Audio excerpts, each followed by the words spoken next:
C'est bien beau de prendre une décision que tu juges bien pour ton avancement, bien pour ton développement. Mais il y a une chose que tu dois jamais oublier. Avant de prendre une décision et surtout de la mettre en application, il faut savoir mettre sur pied des mesures d'accompagnement pour pallier à ce que tu es en train de créer. Là. Sinon, ta soi-disant solution là, va être encore plus catastrophique que le problème initial. Hier et avant-hier, sur les rues de certaines villes de l'Afrique du Sud, là, voilà la situation qui est là.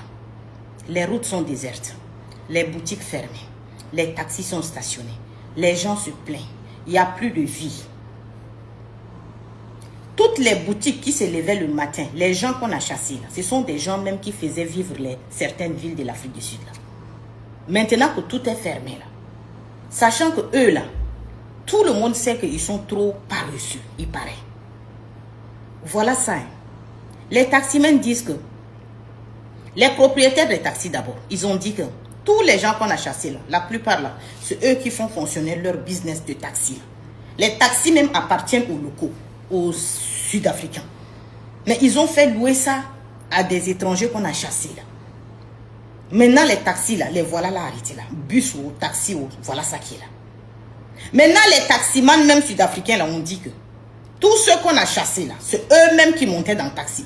Sinon, les gens qui sont bien assis, là, ils ont leur voiture, leurs enfants aussi sont véhiculés. Est-ce que qui monte dans le taxi? Donc, ils vont se lever comme ça le matin, là, les voilà en train de circuler dans la ville. La personne n'est là pour monter taxi là-haut. Les boutiques, là, maintenant, les gens moyens, là, on dit que chaque matin, là, tous les gens qu'on a chassés, là, c'est eux qui viennent ouvrir boutique.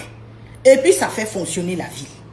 Et eux-mêmes, ils se trouvent dedans parce qu'avec la charité de la ville, c'est mieux d'aller dans des petites boutiques là qui connaissent ta réalité. Mais maintenant que les boutiques là sont fermées, là, ils sont obligés d'aller dans des grandes boutiques ouvertes par les Sud-Africains. Là-bas, là, les choses sont chères.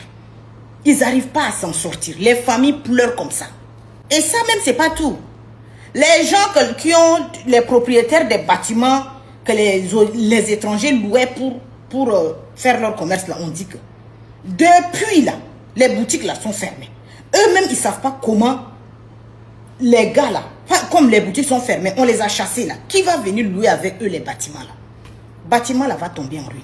Surtout que certains bâtiments là ont vécu des pillages. Dans le pillage là, ils sont venus enlever tout ce qui est courant ou branchement ou tout ça, ils sont partis avec. Tu te lèves un matin, tu as un bâtiment que tu as loué à un étranger.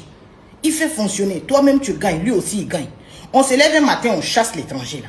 Et puis toi maintenant, tu te retrouves dans ton bâtiment là, arrêté là. Les gens ont pillé, les gens ont gâté des choses là-bas.